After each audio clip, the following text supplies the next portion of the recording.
And then my brother Ken is right underneath her in my, um, and he um, is is my other big star for me in my family of nine of us. But Roseanne and Ken are the ones I depend on the most, and I appreciate that so much. And Carolyn Ganter, Carolyn Ganter, did I say it the correct last name, Carolyn?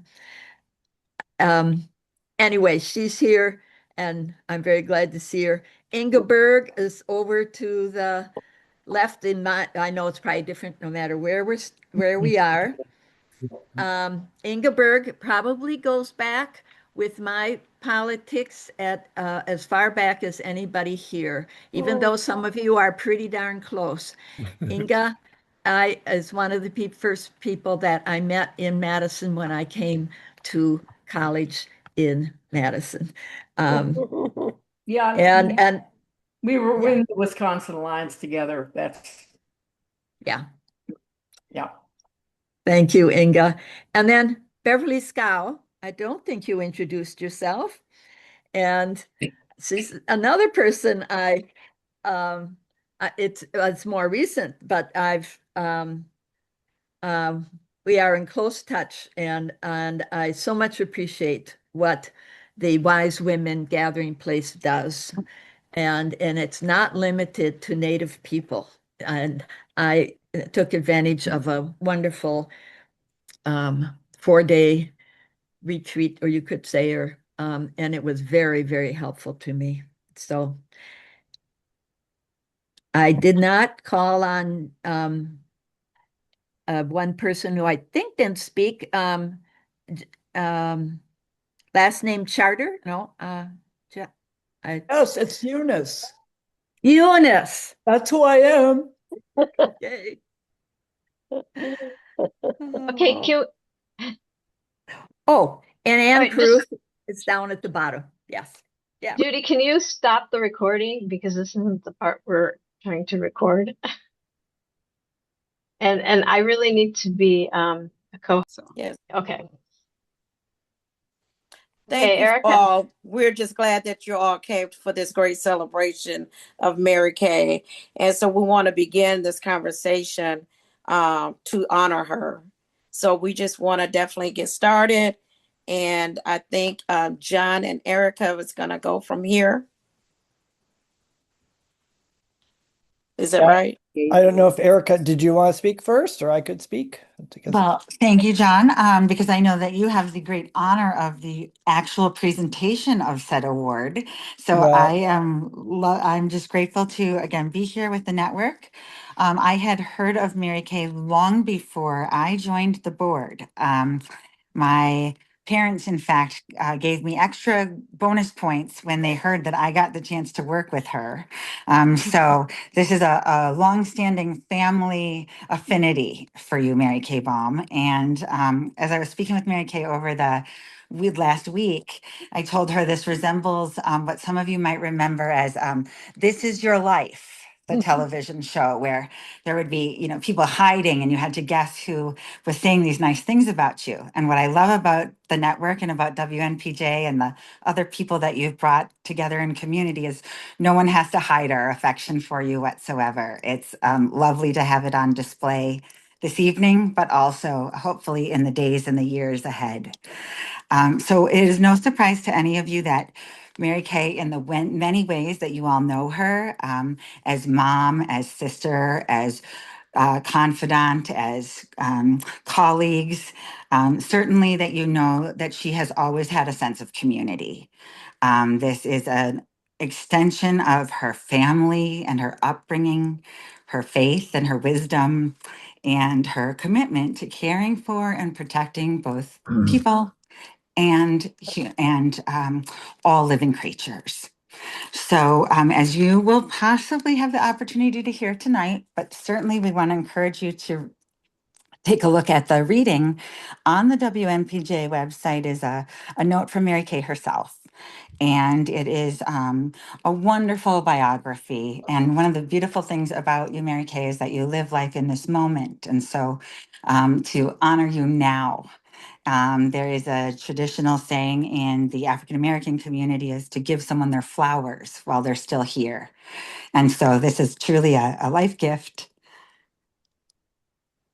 With that, I encourage you all to visit the WNPJ.org website where you can read more about Mary Kay. But tonight, we'll get to be in the present moment to reflect with you and share with you our love and appreciation. So with that, I will say what a lifetime achievement award means to so many of us is that we learn from you, we grow from you. We strive for peace and we strive for justice with you, and the work does not end. We're just so grateful that you'll be remaining with us in service as a special counsel and advisor. It's the way I've seen you all along. Thank you, Mary Kay. Thank you. It's Thanks, Erica. Yeah. heartful. Thank you. Yeah, I guess I'll just share. This is John Peck. I actually won a Lifetime Achievement Award about 10 years ago. I think it was in 2014. I don't know if people thought I was leaving Madison or something like, oh, we better give him an award before he leaves town. But I'm still here. So, and part of the reason I stayed here is people like Mary Kay. So, to be honest, she's one of the amazing, inspirational mentors in my activist work in Wisconsin. I actually knew about Mary Kay before I even came here. I didn't come to Wisconsin until 1991. I think it was when I came to UW-Madison as a grad student. But I already knew about Mary Kay because she's involved like in the Labor Farm Party. She was involved in El Salvador work, which I thought was really inspiring. I don't know if people know, like she actually delivered the Sister City Proclamation. I mean, we might hear the story tonight from friends who actually know more about this, but she actually delivered it to Arquitao in El Salvador in 1986. Like, wow, talk about direct action gets the goods. Like actually physically delivering the paper proclamation to our sister city community in El Salvador. That's pretty amazing. And then, I mean, that type of work just inspired me so much when I came here. Like, wow, we can do sister city projects. Like we had the Ionaro Sister City Project with East Timor, which our Madison Arquitao Sister City Project really inspired. All solidarity work that I did in Oaxaca, Chiapas, Nicaragua, a lot of that was Mary Kay really inspired me in so much of that. And having grown up in a dairy farm, I mean, as you know, I'm a farmer now. I've worked with farmers. Mary Kay's work for rural justice is just amazing. It's really inspiring. Trying to bridge the gap between rural urban communities about social justice issues. The Crandon mine fight. We might have some people talking about the Crandon mine fight tonight. That was my first big fight against multinational corporations as a student in Madison, in Wisconsin. And there's people on this call who are involved with that too. Farmers who are on this call were involved with that fight, along with Native folks and others. This was Exxon. I don't know if people know back in 1990s, Exxon was trying to move into Wisconsin to open up copper sulfide mines. I mean, it's not the first time copper sulfide mining is happening, but this was a huge fight in the state, and we won. We won that fight thanks to people like Mary Kay, who really bridged the gaps between Native communities, rural people, fishing folks. I mean, that was an amazing coalition that she helped craft with so many others. And I mean, what's nice about Mary Kay is like I mean, when we talk about grassroots solidarity and social justice transformation, it's not just one person. It's like a whole community of people. And that's what Mary Kay is really good about, building relationships, bringing people together, forging coalitions. I mean, that's what's going to win our struggles in the future. So I've always been impressed about, the world's a much bigger place than one person. The world's a much bigger place than Wisconsin. Mary Kay shows that in her work, in her life. And I mean, one of I mean, she might have a chance to talk about North, but the great blue heron is one of her symbols. I grew up near a great blue heron rookery, by the way, in Minnesota. We had 300 of these great blue heron nests just down the river from my folks' farm. It's like, wow, this is like a serious community knows how to protect their children, knows how to work together, cooperate.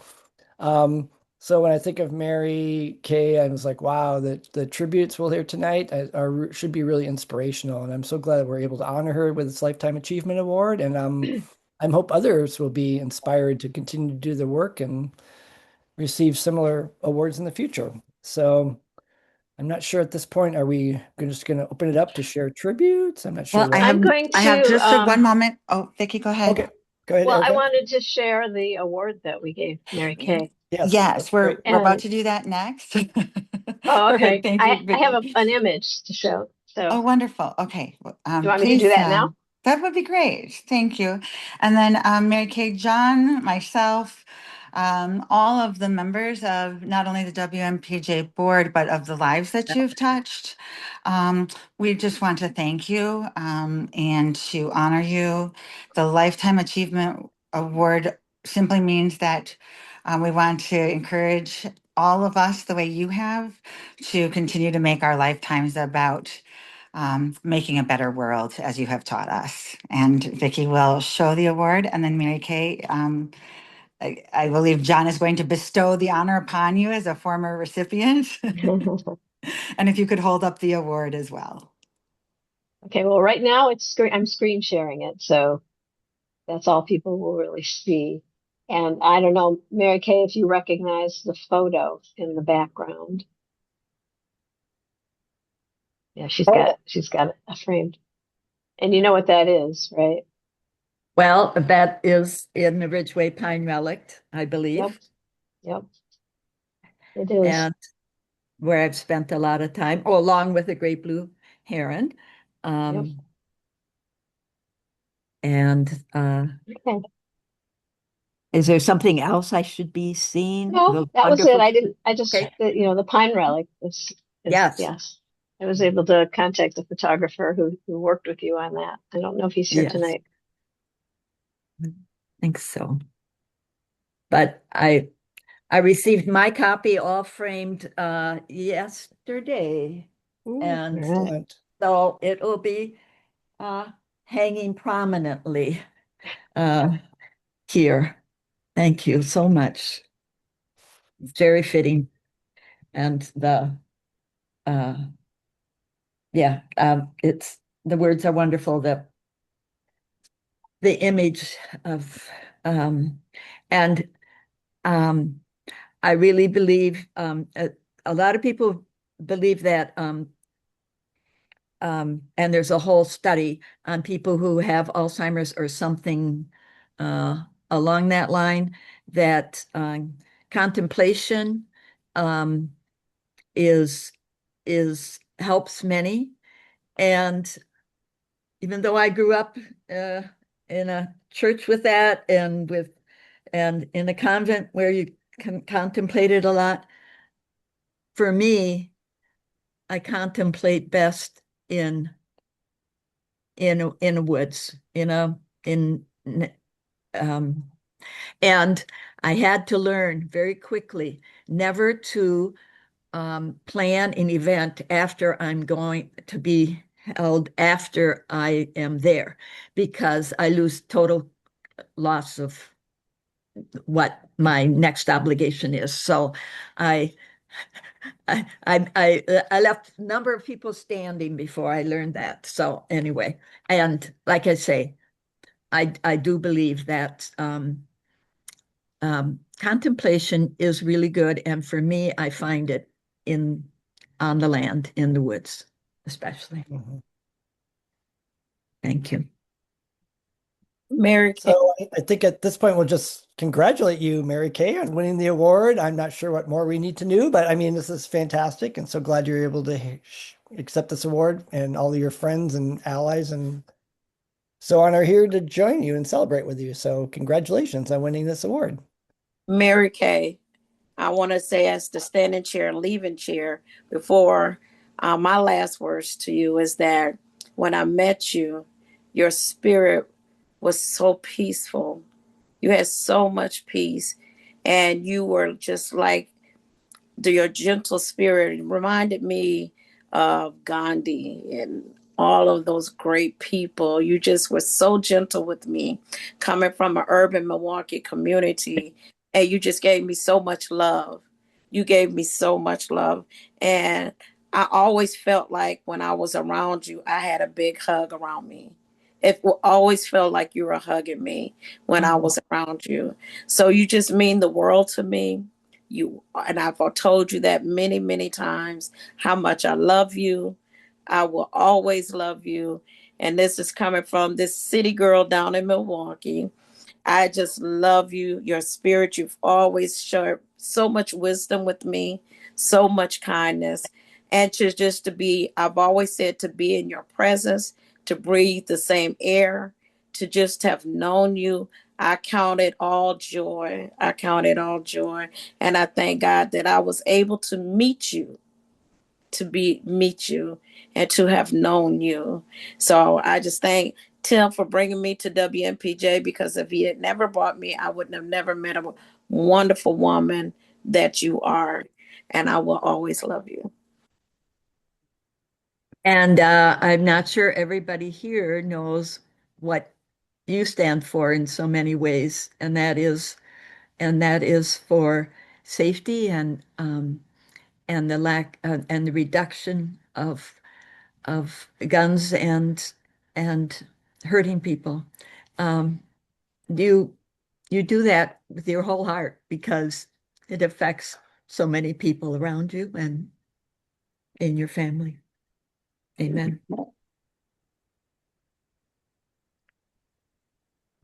Are there Next. any other board members that would love, like to take this opportunity? I'm going to open the floor to you before we introduce a wonderful guest who's joined us, Attorney Connie Sue Martin. I'm queuing you up, Counselor, while I ask any of the board members if there's anything that they would like to say.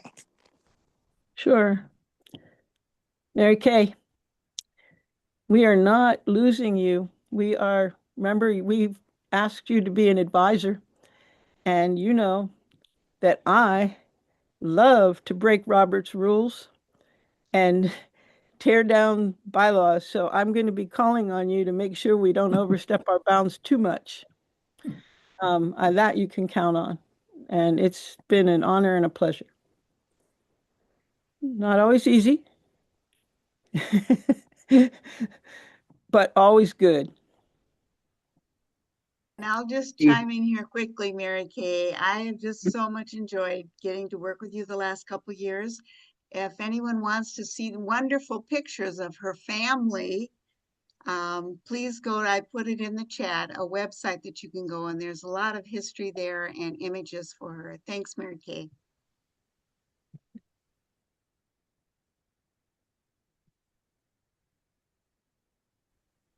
Annie, you're not, you have to um, Hi, I'm not a board member, but I was invited here, and I would just like to say a couple words about Mary Kay. We did a project this last summer, and it showed how much Mary Kay takes risks, and she has creativity, and her photography is really very important. I saw her display in Dodgeville, in the center of the city, and farm people came there, and they were so appreciative. And my own son has some of her pictures up all over his apartment in San Francisco. And I sent out a challenge. This was how it all began in the summer, to a Wisconsin Alliance-based Zoom group, women's group. And I was saying I was playing around with the idea of images and metaphors and how to use them to be powerful with making posters. And only Mary Kay got back with that.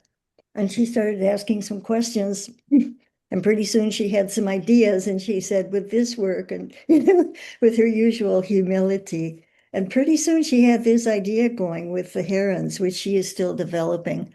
And I think it's especially important because not a lot is effectively coming through with fighting for the environment. A lot of people are doing the slogging, especially for the pipeline, against the pipeline. But it's just so overwhelming. But this was a way that Mary Kay came up with where her photography worked as the photo itself of the herons and the photos as a metaphor for defending your community, which I believe goes morphing right into saving our own democracy as human beings.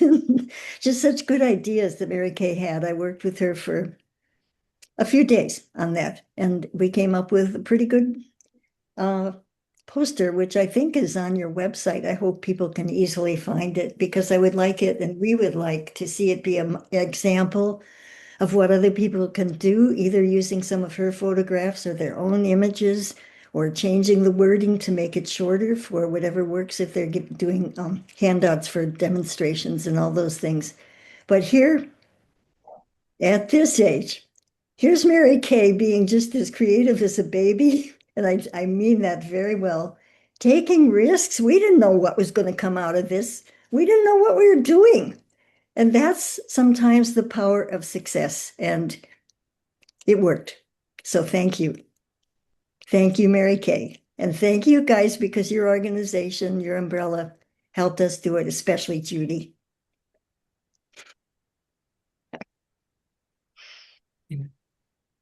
I would like to say something here. This is Karen. Mary Kay, congratulations. We go back a long time. I remember shortly after I moved to Madison and went on my first trip to Arkansas, which you organized in 1994 when we went down there. And I remember the meeting at your home when we both lived on the Near East Side and coming there and meeting you for the first time.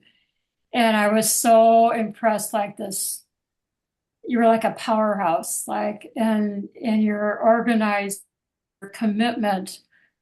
And that trip to Arkansas in 94 was life-changing for me. And I'll never forget it. And I'm so pleased that you've received this award, which you so deeply deserve. And not only your work with Arkansas, with the Sister City, but when it was Madison Urban Ministry and so many other things that you've done. So anyway, it's great to be a part of this, and congratulations. Thank you so much. I'd like to follow up on what she was saying about Mary Kay is like a Renaissance woman. She can do everything and everything well. She can do, like, not everybody can do religion well and the law well. But she adds something that I didn't tell a whole lot about the Renaissance, and that is kindness. Now, one time I was at a large meeting of a farewell for some judge, and there were all kinds of judges, tables with room for maybe 4 couples or 6, and I'm alone at this table. I'm in some scrape, of some kind of scrape that you get when you're a lawyer for the public. She knows that because she's been there. And I'm in this scrape and I'm totally alone. And she gets up from her seat and she comes over and she sits down beside me. There's one person in this room that isn't mad at me, and it's Mary Kay. And I will never forget it. She added something to the Renaissance, kindness. It's her whole life, kindness. Thank you, Mary Kay. Thank you all. This is beautiful. Mary Kay, take a moment and a deep breath. I know you have some tears in your eyes, and I imagine they're tears of gratitude. Yeah, we are. So I do also want to encourage people to please stay on. And Mary Kay, if you would like to introduce Connie Sue Martin, the amazing attorney that you've just shared so much about, or of course, feel free to respond to any of the lovely things that were just said. I have, well, it was several months ago when Wisconsin Network for Peace and Justice and lots of other, primarily groups working almost exclusively on environment, that we were trying to impact the decisions that the you're going to help me with the Army and Corps of Engineers and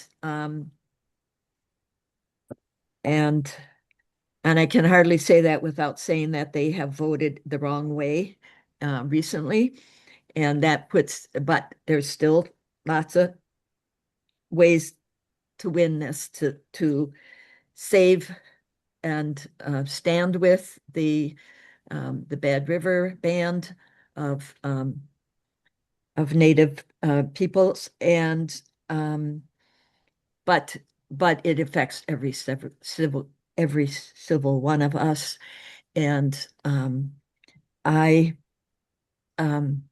I think what really connected the two of us was when I found out where you were living, Connie, just north of where my daughter had been living. And I, for those of you who don't know, Dawn Baum became, she started getting the title of being the best lawyer for tribes. Now, Connie comes right up there. And I especially appreciated when I kind of teased her when we were in this session that, oh, and I guess you probably helped the Bad River Band to write the right requirements that are required for themselves. They're huge wetland with probably the largest amount of wild rice that they were drawn to by the word of God, the spirit, and they just I learned a lot from Connie, and I asked her today, because the situation has changed from the last time we the Wisconsin Network for Peace and Justice had her speak with us, and because we need to know what to say now to the public, to the letters to the editor, because it's not much in the news that we're not so confident that we will be able to save this. And so that's my introduction. I'm sorry it wasn't real, but we so appreciate and you'll do very well compared to what my talking is right now. So no, you did just fine. Okay, and thank you. I am so glad I got to watch your Lifetime Achievement and listen to all of the lovely things that people have said about you, each and everything so well deserved. I apologize for my lighting here. I'm in a guest office in my firm's Portland office today. I had some meetings down here in Portland, so I am not in my usual environment up in Seattle where I have total control over what my equipment looks like. But I'm happy to be here. I'm happy to have the opportunity to speak with you again. I was pretty hopeful. After the last time we spoke, I should probably have been more realistic, but I am the eternal optimist, which is what you have to be when you represent Indian tribes. You have to have eternal optimism and grit and resilience and just decide never to give up, which is pretty much what Native peoples have been doing since time immemorial. So the outcome of the objection. So let me back up even further. Yes. The Bad River Band is a sovereign government that is recognized under the Clean Water Act as a downstream jurisdiction. And when the state of Wisconsin was presented with this proposed project to reroute the pipeline around the exterior boundaries of the reservation. The pipeline will actually be constructed within the state of Wisconsin's jurisdiction. And so the state had to certify under Section 401 of the Clean Water Act that the project as proposed would not violate Wisconsin water quality standards. In doing that, the state of Wisconsin imposed, I forget what the number is, it's like 250 conditions that have to be satisfied in order for the project to satisfy their water quality standards. Well, that's never going to happen. And the state of Wisconsin does not dip its toe into reservation waters. So it is not certifying through this 401 certification that it will satisfy the Bad River Band's water quality standards, which are more protective. So the Clean Water Act says, okay, when there is a downstream jurisdiction, downstream of a project, and the downstream jurisdiction believes that its water quality standards will be violated, then it can object, which is what the band did. We looked at what the proposed project was and said, there is no way that even if you have these 250 conditions satisfied, that it will be protective of the more protective water quality standards of the band and its uses of its resources. So we made the objection. We had a 2.5-day public hearing before the Corps in St. Paul. And the EPA stood up and said that it did not believe that the water quality standards would be violated, but oh, we didn't consider all of these things. And it listed materials and information that it had not considered, and it was not considering what we were going to present at the public hearing. And then Enbridge got to go and do its presentations about how great all of its proposed best management practices are and how wonderful its operations are and how it will absolutely not violate water quality standards. And then we stood up and did our technical presentations. We had information that more than rebutted the stuff that the EPA said and the stuff that Enbridge said. And then the last half of our presentation was entirely in Ojibwe, untranslated. We provided a transcript at the end, but it was amazingly powerful to watch tribal members testifying in their native language to the Corps of Engineers in a public forum. So that was in May or June. I'm trying to remember. It's been a long time, and I went on sabbatical for 2 months since then. And the Corps, unsurprisingly, decided that, oh, there's no way that this is going to violate water quality standards. Once you do all the 250 things that Wisconsin says you need to do, then you're good to go, Enbridge.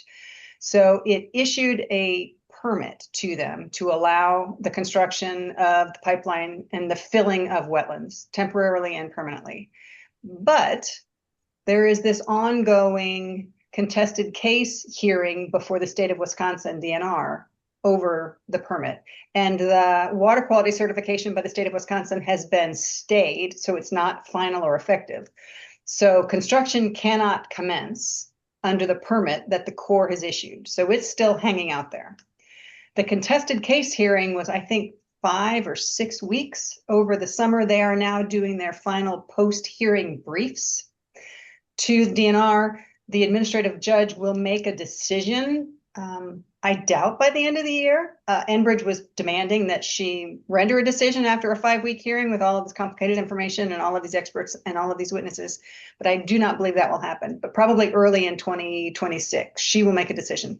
Then there is an opportunity, if the tribe and the environmental partners and friends and allies are not successful, they can appeal it to the state court.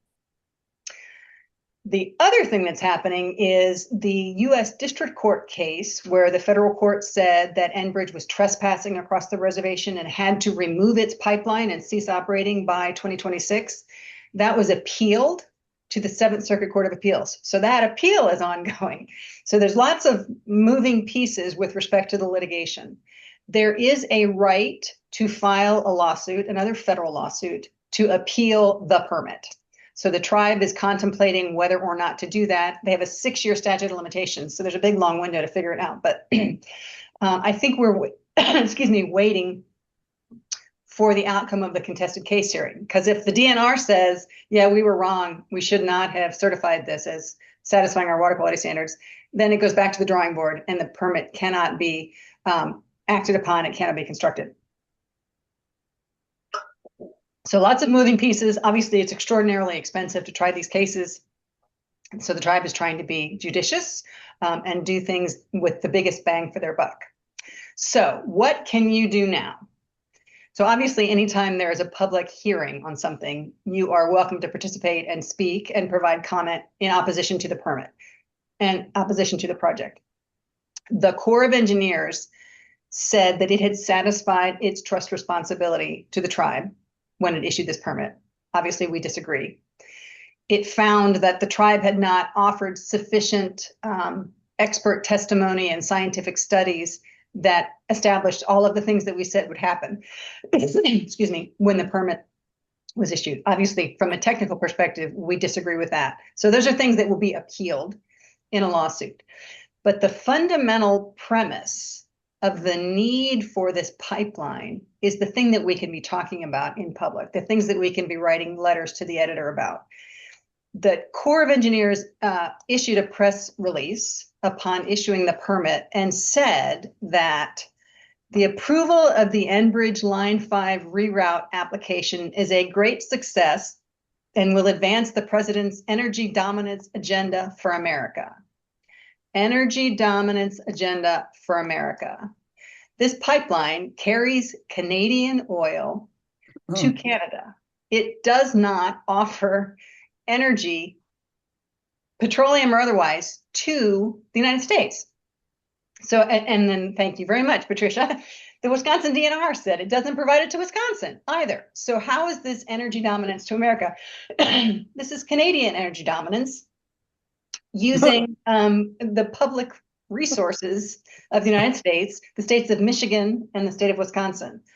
So that's maddening, that this is not United States energy dominance, even if you think that that's misguided or not. The people who are thinking that it is, pro-America, let's do this. No, it is not. It is not energy dominance.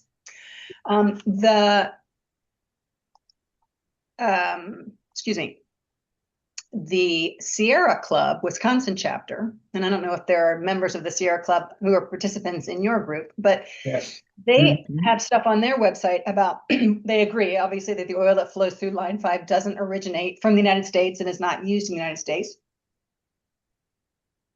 But they also cite to an oil industry consulting firm study that shows that shutting down Line 5 would be good for energy independence. So shutting it down would be good for energy independence, totally contrary to United States energy dominance and freedom from reliance on foreign sources. And then finally, the state of Michigan commissioned a study and found that decommissioning Line 5 would actually create more jobs than building the tunnel project that Enbridge has proposed for the Straits of Mackinac.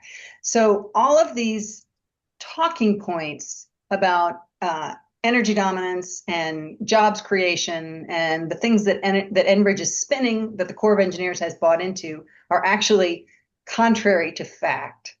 And those are the conversations I think that might be more appealing at this point to folks whose minds and hearts could be changed than by continuing to point out the harms of fossil fuels, the risks to the environment, the harm to the traditional cultural resource practices of the Bad River Band. If we're talking about economics and jobs and energy independence, Enbridge is not telling the truth. So that's my pitch for you all tonight. Thank you. Perfect.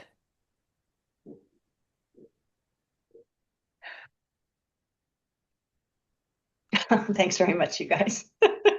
Oh, thank you for the hours you put into this and over all these years, and appreciate it so much.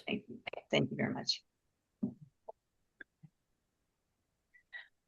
Oh, I think we have a hand up, Dan Folkman. Yeah. If we can continue some of the personal connections with Mary Kay. And Tonietta, your comments really reflect some of my first encounters with Mary Kay. I was doing videography up north. I'm in Milwaukee. I think it was in the Eau Claire area. I can't remember. But it was a long day, many presentations. And Mary Kay was the last speaker of the day. And I didn't know Mary Kay. And I'm thinking, I'm exhausted, done all this videoing and alike. And she gets up and delivered a little speech to the members of the progressive community that just struck to my heart the strength and wisdom and courage, because she wanted to share with them how they could do better at working with someone who has dementia. And I said, I couldn't believe how articulate and powerful and personal message. And it was practical. And now that I share the diagnosis, at that time, I said, how am I going to meet this woman? I need to just say to her how much what she said was just so impactful.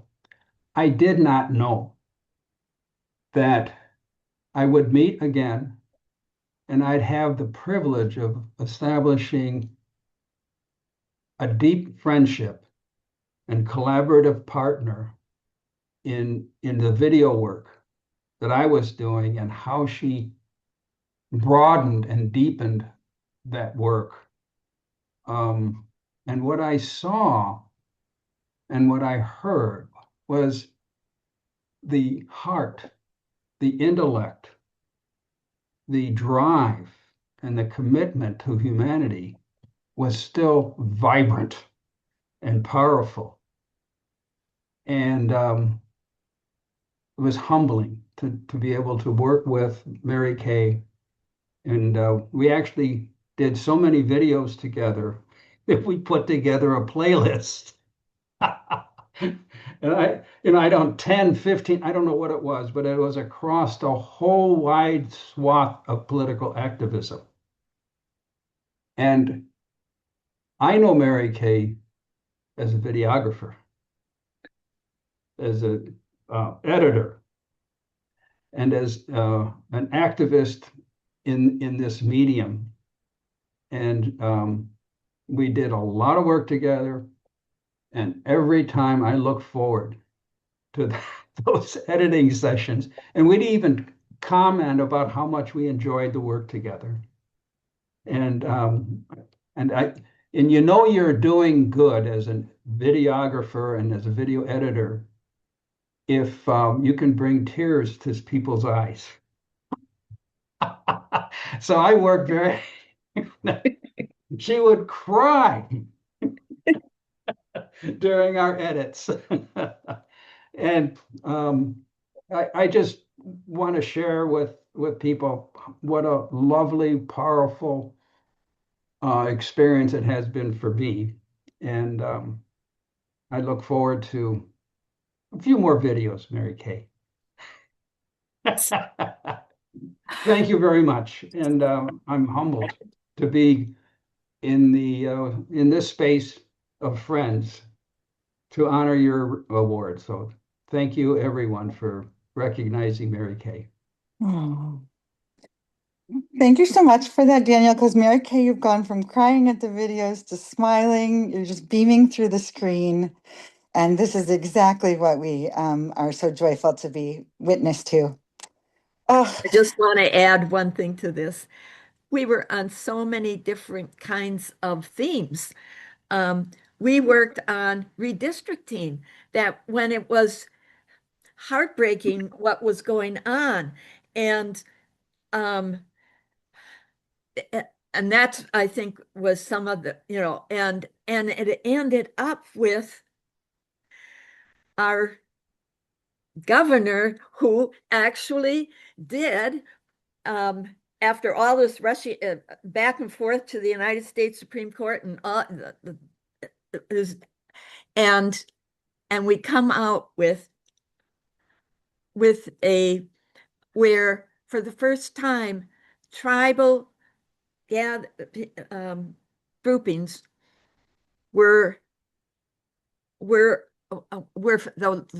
rule of keeping people together, like people together, and don't cut a city in half if you don't have to, or try to keep and it had never, well, Stockbridge, Muncie, and Menominee were right next door to each other and were kept apart. And and now those two tribal groupings plus the my husband's Oneida are all in the same some same okay, you get District, right? district. Thank you, district. Thank you. Anyway, it's and one of the things that we worked on is very short, and it is in the materials that you got, and it's me saying heartfeltly how important it is that people with cognitive issues at whatever level need to be able to hear others speak about that, and that they can speak and not be the just let go, or we know we're not going to learn anything from you kind of thing. So but mainly it was always a delight. We always had fun when we worked together. Thank you very much. I did see Mary Kay. I saw a couple people nodding. Good. I know Joan continues to be one of your biggest supporters.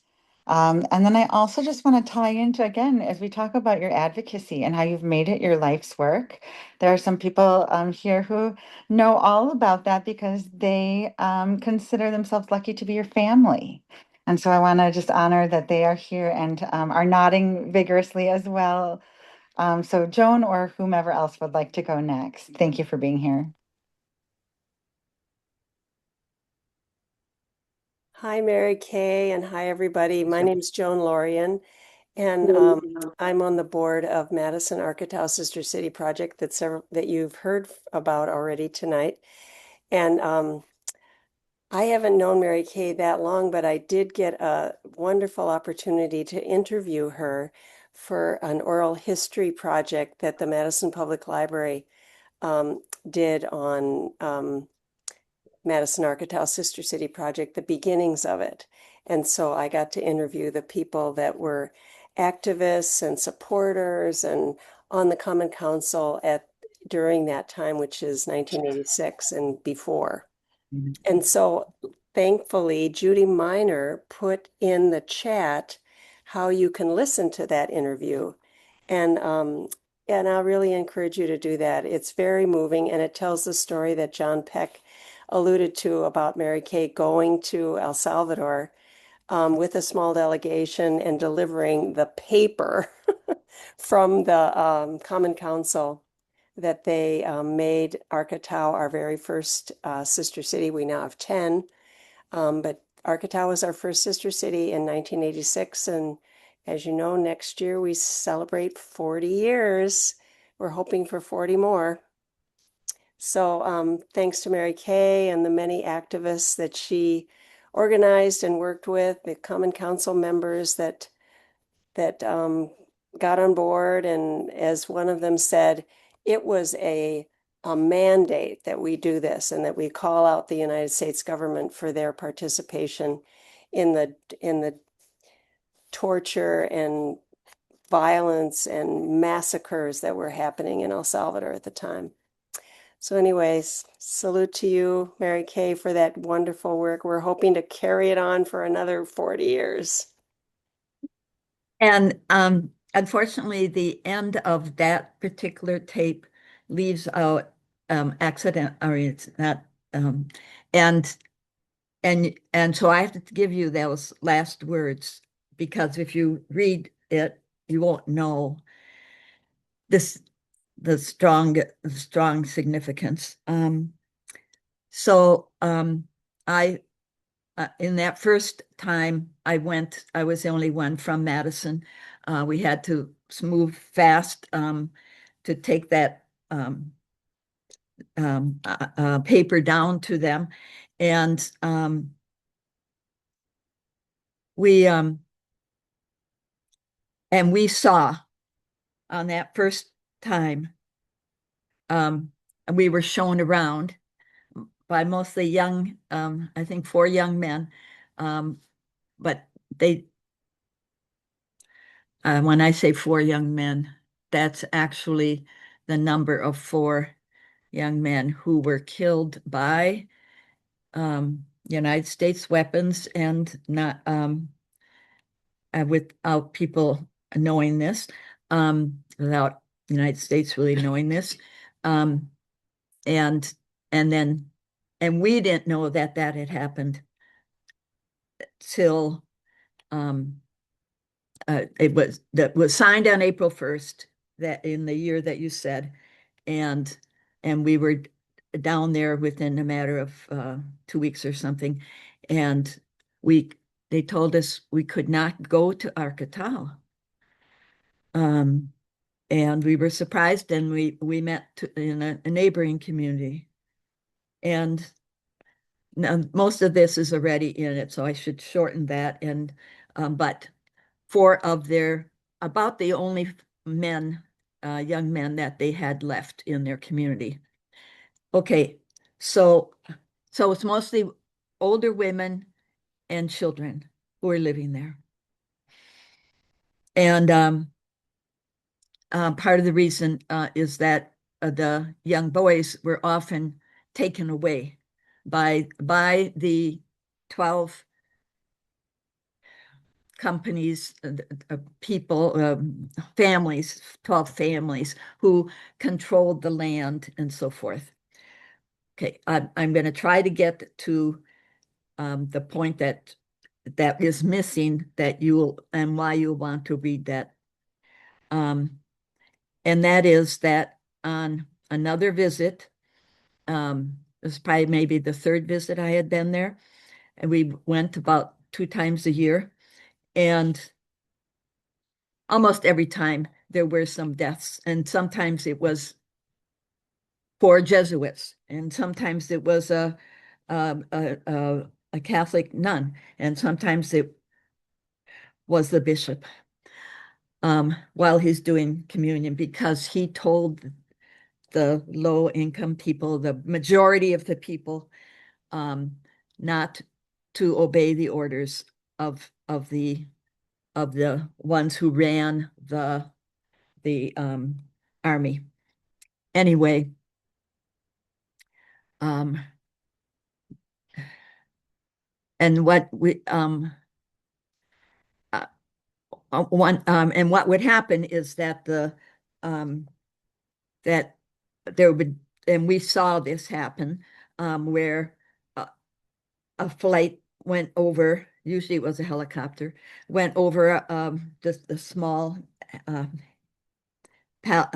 small little village, and there, and they had ordered us, the ones who were taking us around ordered us to earlier, if we tell you to do something, you do it.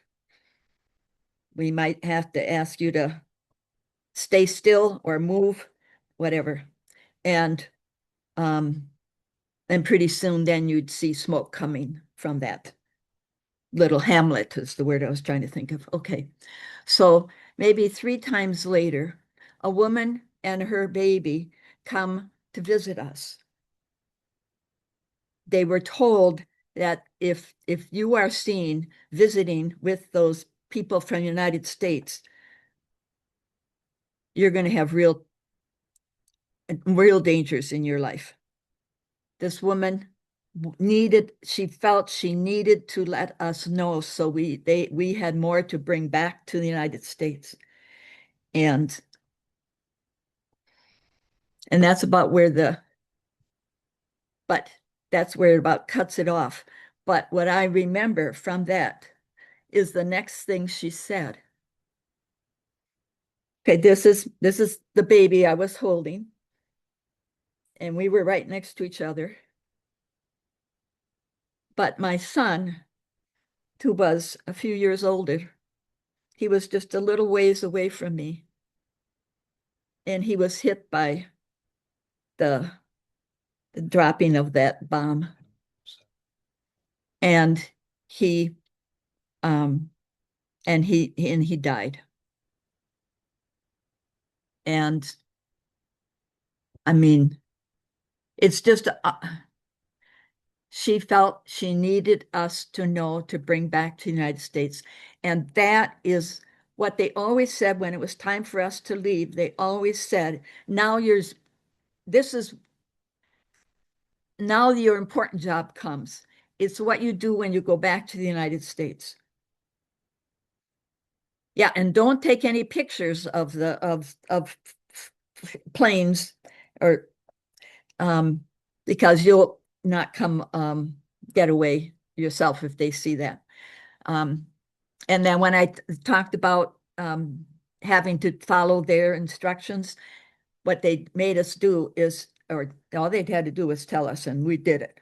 Spread out and be still, because those airplanes were equipped with all kinds of ways to tell if there's even too much that it's a cluster of people, and then we'd be in trouble.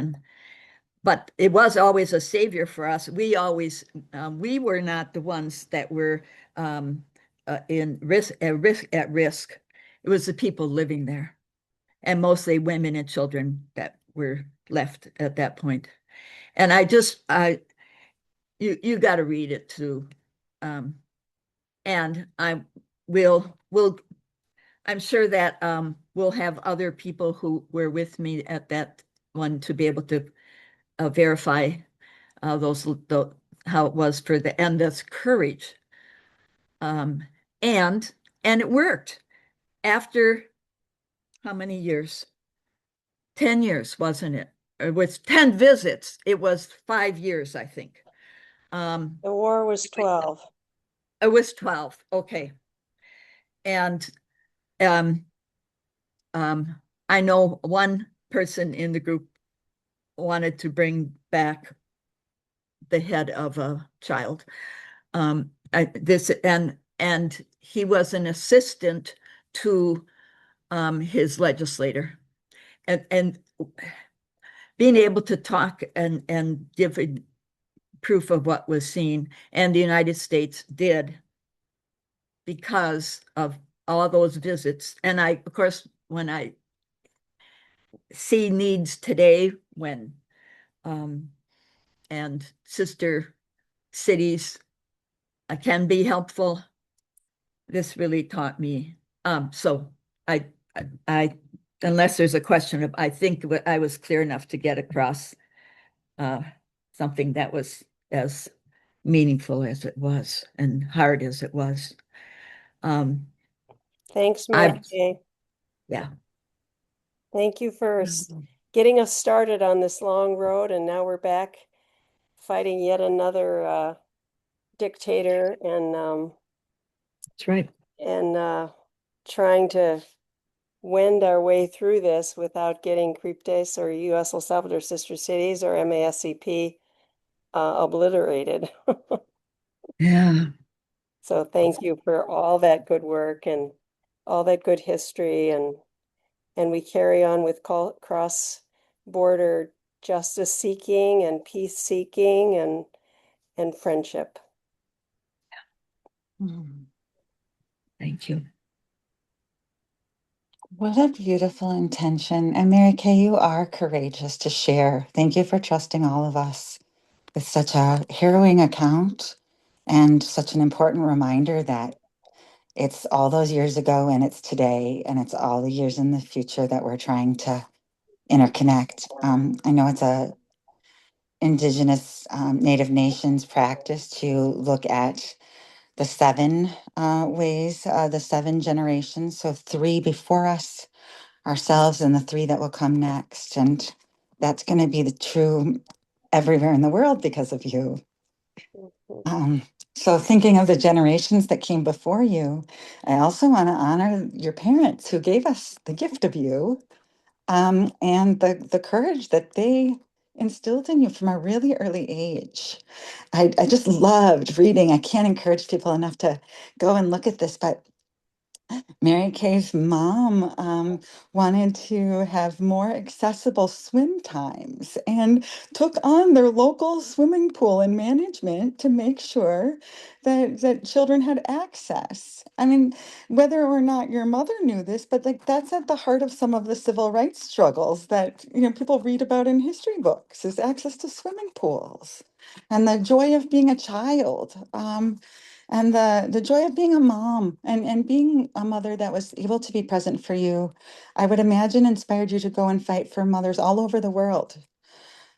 I also really appreciated hearing about your father who would go into classrooms and talk about his experience from World War II as a cautionary tale for veterans. It's not lost on me at all that we have so many people in Veterans for Peace in our network.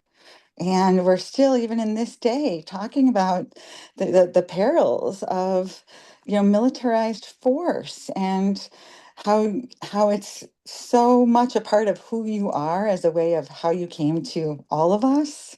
It's truly part of you carrying on, one of those 7 generations. I know your son Jake, I think, also is here. So I just want to thank you all for being so patient with us. We could talk all day, every day about Mary Kay. I also just want to invite anyone else who considers themselves extended family and community to join in anything they'd like to say.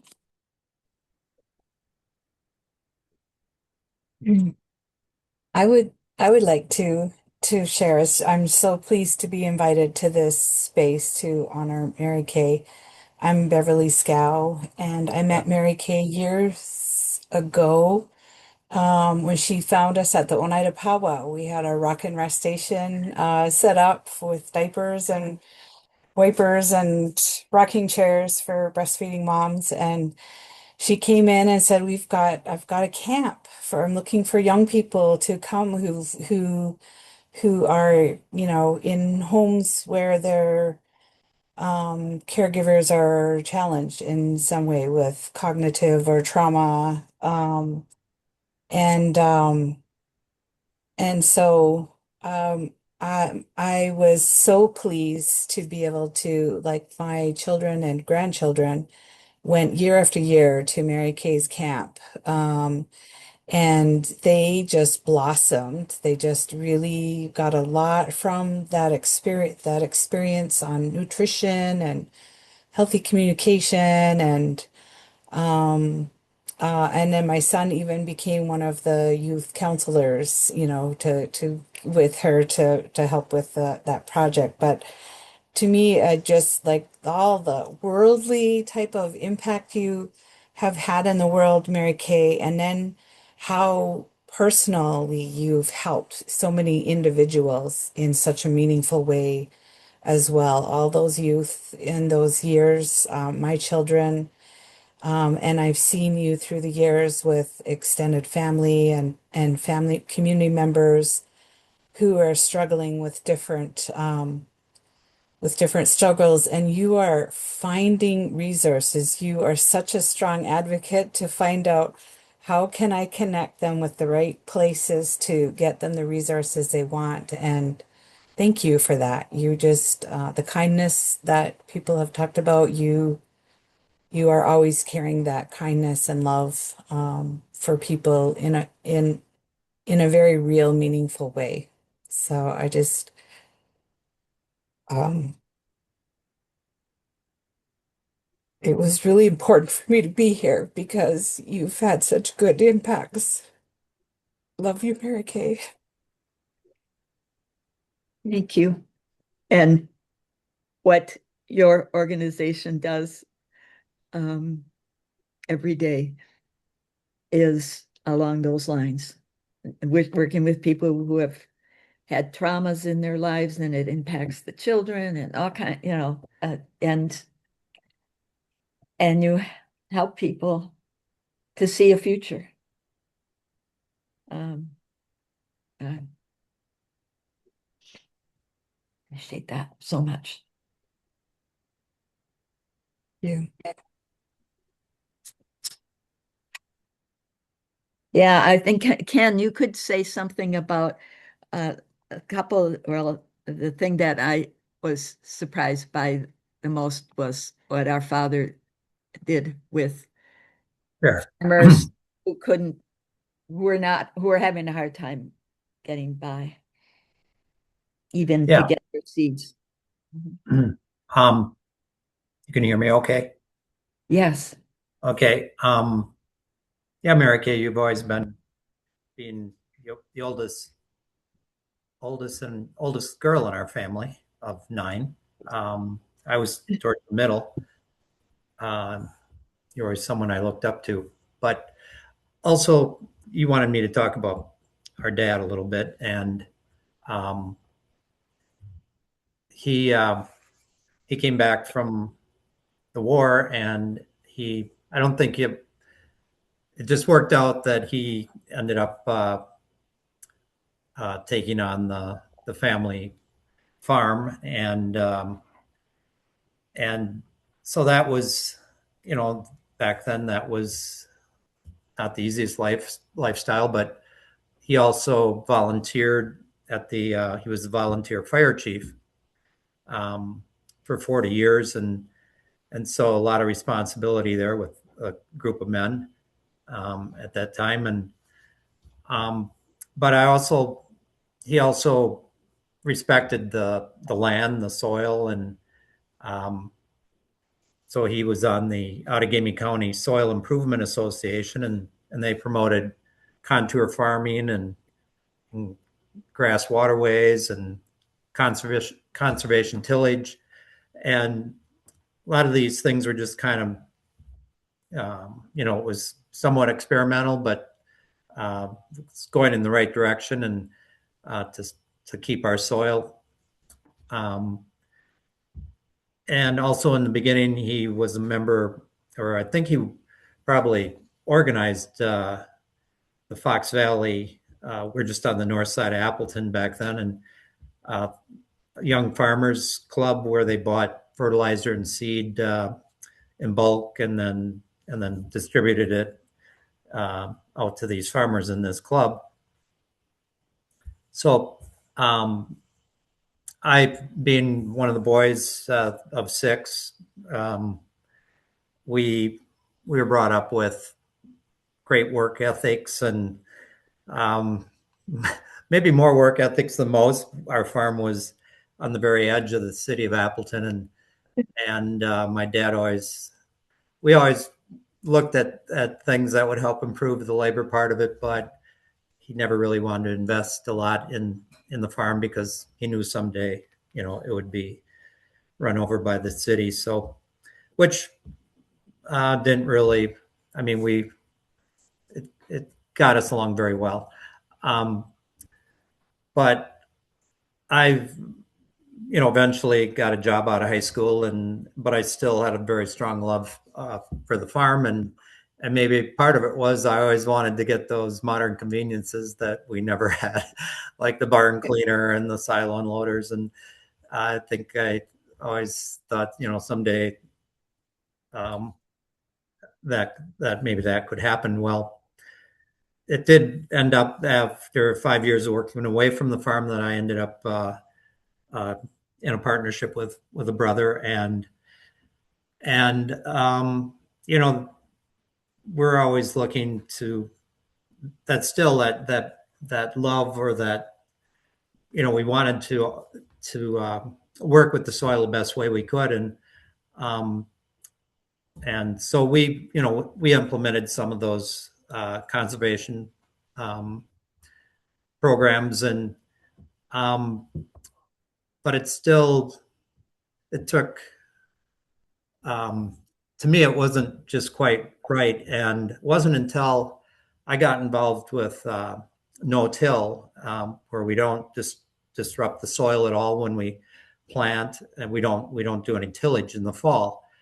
A neighbor of mine was doing it, and he was going to annual meetings around the country, no-till conventions, and and then, we just, because we were kind of on the same page, I ended up going along with him, and he had been practicing it, and so one thing led to another, and so I farm like 320 acres now, and it's all no-till, and then after that, cover cropping came in, and that was like an add-on, and it's just amazing.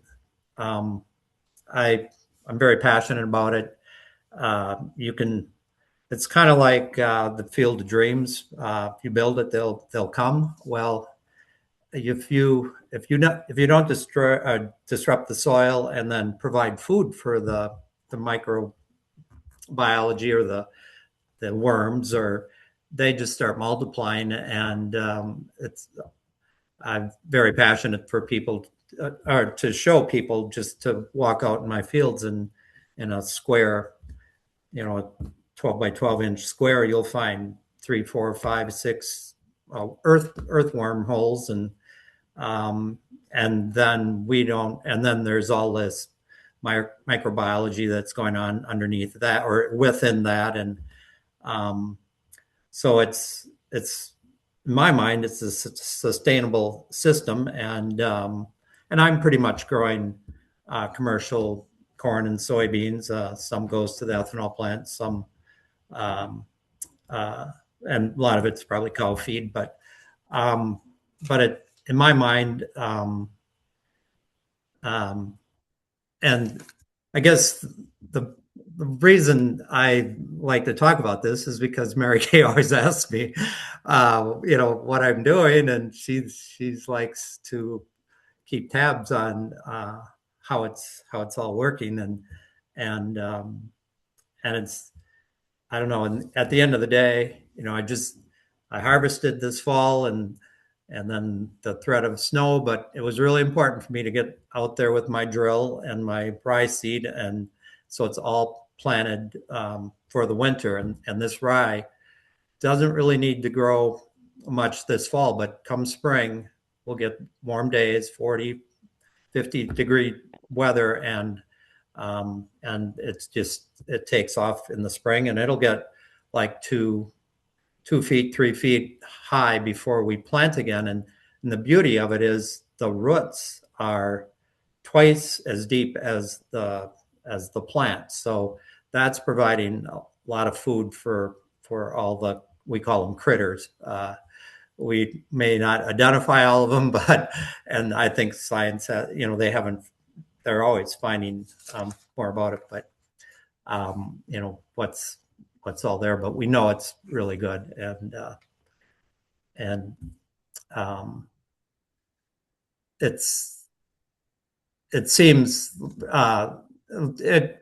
it was more of a struggle years back, and before you'd try to plow, and the plow would get plugged up with the corn stalks, and any farmer can, and they've figured out ways around that, but it's so much easier just to plant the seeds, and prepare or make that cover crop.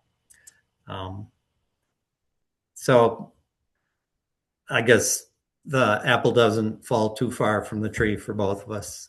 He's instilled, and mom too. Yeah. So thank you, and I'm very proud of you. And me of you.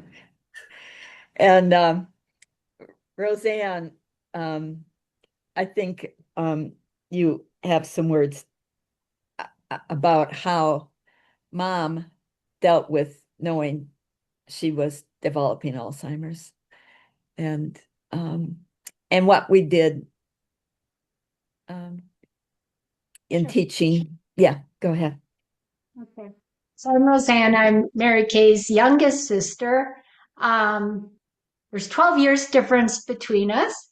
And so I was a young girl when she was already out in the world. I was young when we would go visit her. We'd load up in the car, go visit her in Manitowoc at the convent. And so many car trips there. And then, and such a strong woman of faith. And then when she went to law school in Madison, we'd have trips down to Madison and visit her there. And it was just so inspiring to see my oldest sister in law school. And her sense of adventure, which our mother instilled in all of us. She really believed that we would regret more what we didn't do versus just try something new, and not worry about failing at it.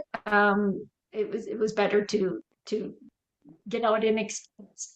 And Mary Kay did that. She did a solo bike trip from Madison, I believe, to Door County, all by herself, with pannier bags on her bicycle, sleeping under the stars. So I admired all of that, and then her trips to El Salvador, her activism, and always wanting to help people, and our mother did that as well. She always wanted to help people. She was a nurse during World War II, and she signed up for that, and it was over in Germany and Europe, and so, and then, she raised 9 of us kids on the farm, not an easy thing. And, she planted the gardens. She taught us about good food, good nutrition, all of those things, caring for the land also, and for the animals. And then she started getting sick at about the age of 50, and how she took that on very courageously. She was a nurse. She understood that there were changes. She didn't exactly know what was happening. We went to the doctor Madison numerous times. They would call it the Beulah Baum disease because they didn't really know. But it was watching how she handled her own illness with grace. And as things became harder for her, that she accepted the care from us, and very positively, and it was very inspiring. So she taught us a lot, and she taught us how we were a big family in a small house, how we just all learned to work together. We might have different opinions, but we all worked together well, and just the love that we were raised with was amazing. And we learned a lot through our mothers dealing with her illness that has helped all of my sister Chris, Mary Kay, and I. We all 3 have our challenges, and I'm very grateful for my sister Mary Kay and my sister Chris. They both are older, and their journey through their health issues helped me, as I had some similar health issues when I turned 50. And just the strength and courage that both of them have. And, we developed the group, the For Memory group, the nonprofit group, to share what's happening in our lives, and not to be, as was mentioned before, not to be private about it. Let's get out and talk and help people. And that's been very, a wonderful experience. And it's helped a lot of people. It's helped me, and I'm just so proud and blessed to have you as a sister, Mary Kay. And you're amazing, and I'm just so grateful for everything that you do and have done for our family and so many other people. So shine.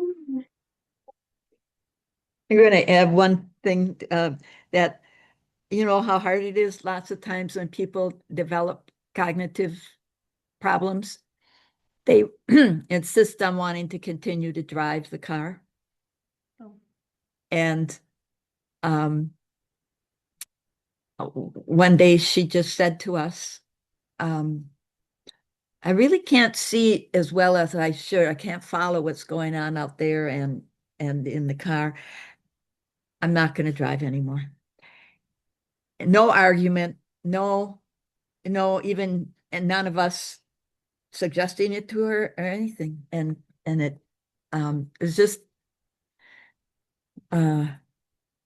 she was thinking ahead, and right. She did not want to put anyone in danger, because it's actually when she was your daughter Dawn was in the car with her, and she just didn't feel safe driving your daughter.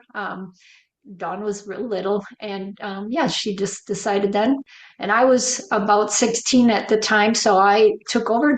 I helped drive for her. Then I did errands for her, and then, we lived across the street from a grocery store, so Mom would just take their wagon and pull it across the street and get groceries and pull it back because she just did not feel comfortable driving anymore. So yes, she did that all very just gracefully. She accepted Yes. her.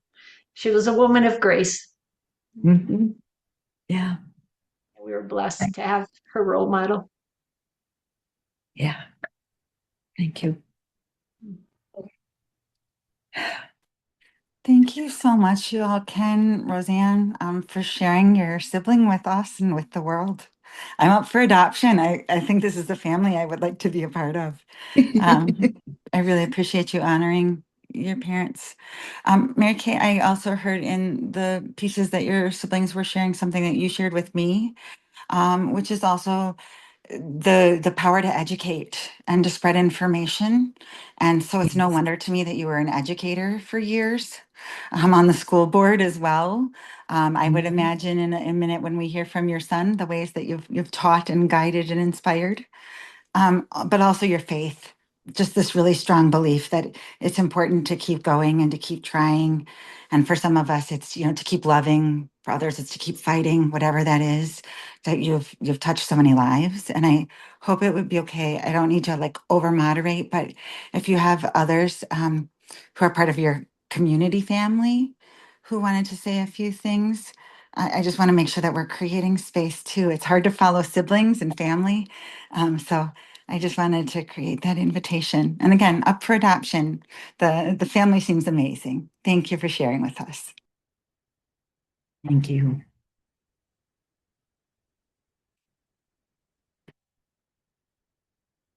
I will get the, this is, it's almost like family, Ann Truth, writing up about using art and examples when we're trying to urge advocacy and so forth. And I don't think it's on our our thing now, but we'll be sure it gets there. Okay.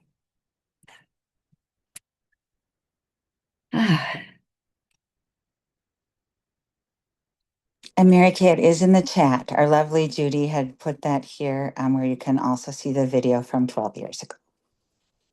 Okay. Oh, the one of speaking, it's about Alzheimer's or that kind of thing, or what is it? Yes, that's correct. Yeah. Okay, gotcha. And that wouldn't be there without our Dan Folkman. That's one of the marvelous things we did. I forgot about it until I saw it again, Dan, and I thought, oh, this is so perfect. So thank you.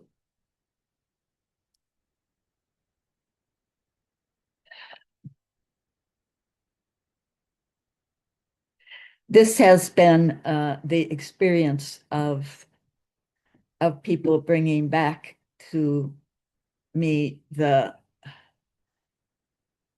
vastness of my experiences, and we really didn't do everything.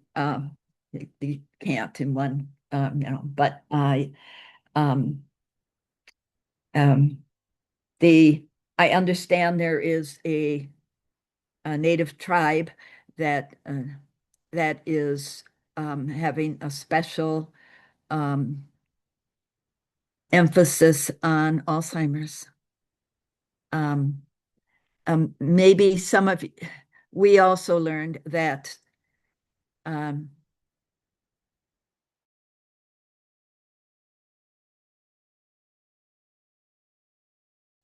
that from breast cancer. Um,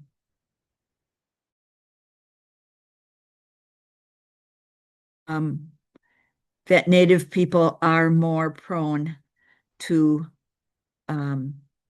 breast cancer than other groups. And that research is still happening. And if there might be, but those,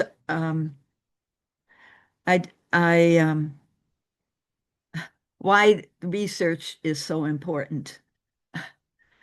And I don't think we said this in the group, but that we're fortunate that where we get the services in Madison, but they go outwards too, for all levels of from mild cognitive impairment to much more severe, and the variety of different kinds of Alzheimer's too. But that we're fortunate because, and someone tell me the name of the what the well, anyway, it's Program. the RAP program. Thank you, which is large part with the UW Madison, but they were fortunate before the attempt to stop or reduce significantly preventing cancer and Alzheimer's, reducing, them not being important. We're going to save money by stopping those, and we're fortunate here because that group had been paid early, and will last till 2028, while others have already lost theirs since the last election, because they didn't have the next one lined up. I mean, and it's talk about need for advocacy and what really saves on money. Certainly the prevention of illnesses is far better than the costs that build up with people in nursing homes and so forth unnecessarily, and the lack of quality of life. But yeah, I think for those of us who have spoken to groups, and I realize that they want to hear how better to be a good friend, to be a friend at all, to communicate with people who have cognitive changes that can get in the way. And that long sheet of ABCs, which youth helped us write, is I think is now attached to our to the depending on when you looked at it today, the full. Anyway, that's maybe the last thing that I can add today. You've gotten a lot of wonderful information from and you all sharing it in the way you did makes it possible for all of us to continue. And I'm going to tell you what I told the doctor today, our neurologist, and maybe Chris should tell it. that because she arranged it. Our family is known to be a family that will take on, if it's appropriate for us, we fit their needs. You want to say what is going to happen next week? Well, yes, next week it's okay. Sorry, I called you by my other sister's name. Okay, go ahead. Okay. Next week we have an appointment in Madison with UW Geriatrics Department that will hopefully, with some more testing that Mary Kay will have, there's a newer drug now that can hopefully stop the development of the amyloid, which is the very damaging thing that's in the brain that makes the Alzheimer's progress. So because of the RAP program, Wisconsin Registry of Alzheimer's Prevention, that siblings have been in for many years, 20 some years, and getting tested every couple of years, that all helps for this research. And Mary Kay's going to be able to go down there and hopefully get on this drug. And Dr. Mario here in Nina was like, you have to, he gave me his personal email, you have to keep us informed because we don't have access to that yet. And he's like, I want to learn.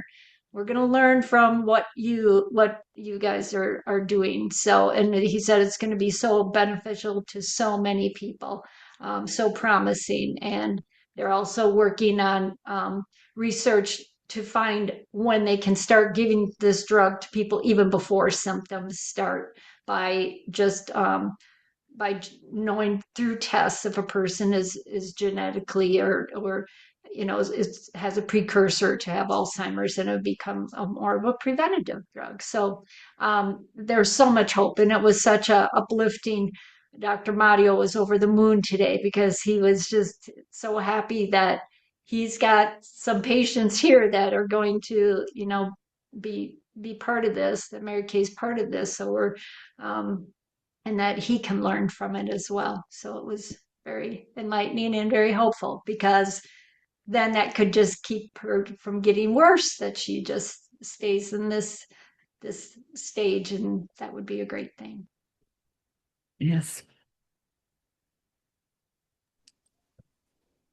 May it be I'm so so. glad I was just going to say, I'm glad we were able to still connect with each other, despite the weather for tonight. I don't know if it's as cold as they thought it would be, but I'm glad we're safe in our homes, and that we can communicate in this way. Thank you. Thank you so much, everybody. And Mary Kay, of course. And every one of you.